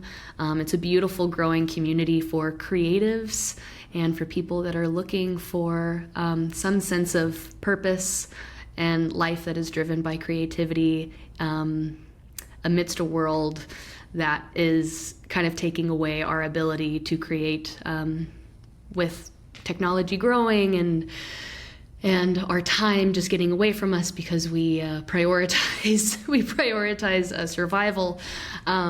We're trying to create a space where people can come together and just celebrate being a creative and having a community and not being alone. That's that. So you can find us there. I love that. I'm coming. I'm coming to Fable. Oh, I cannot wait. Pass by Los Angeles. Yay! It's in the plans. Yay. Can't wait to have you. And I can't wait for more people to get to experience. It's such a special place, and it allows, even just being from a distance, I feel like it allows people to really explore themselves and to think deeply and to kind of block out all the noise that's going on outside and to really reflect within so you can really become the person that you are capable of becoming. And I think you guys have created such a wonderful space. Even though I'm not an artist myself, when it comes to dance, although secretly I'll tell you that I've always loved dance, and I think we talked about this a little bit, but I still really appreciate the space that you guys created, and I can just see amazing things coming to life there. And the love and the heart and the non-conventional approach that you guys took is just incredible. And it literally feels like a huge part of you just kind of like exited your body and just went all over the walls there. It's like this heart and soul is just like, all in this space. And it kind of reminds me of all the dance videos I've seen of you and the way you bond with other humans or even yourself within yourself when you're creating.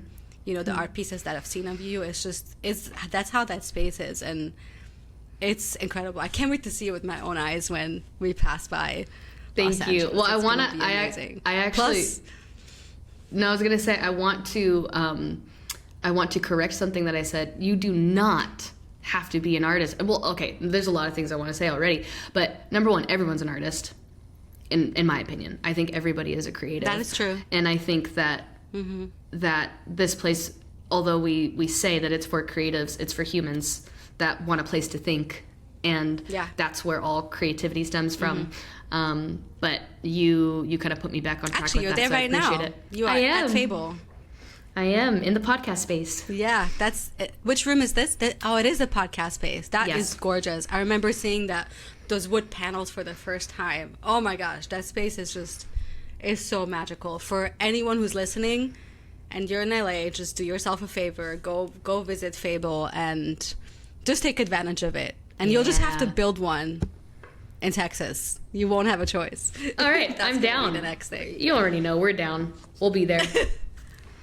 Well, Austin is, we're not going to be in Austin, but Austin is the next artist kind of. I mean, I know it's not just for artists, but it is a hub for industry. Creatives. So it may just be the thing. Yeah. It's getting built up. All right, Kenzie. I love you. I love you so much. Thank you for coming on. And I can't wait to hopefully do more in the future. Yeah, we need it because we can't stop talking to each other. So I look forward to continuing this with you. But thank you again for having me. I love you very much. See you. See ya. I love you too, Mama. Do you want to take this show on the go with you? Whether you're relaxing at home or you're on the go, you can take the Modern Matriarch podcast wherever you are. Find us on all major platforms like Apple Podcasts, Google Podcasts, Spotify, and anywhere else. Just search for Modern Matriarch and join us anytime and anywhere. Thank you for tuning in and listening to the Modern Matriarch podcast. Since you made it all the way to the end, I'd love to invite you to visit themodernmatriarch.co. This is where we're creating helpful and inspiring resources to help you along this incredible journey. If you enjoyed this episode, I'd love for you to subscribe to this podcast and leave us a like and a comment below this episode. Your support helps us reach more incredible women, brings more amazing guests to the show, and also helps us deliver fresh and inspiring content to you. We'll see you next time on the Modern Matriarch podcast.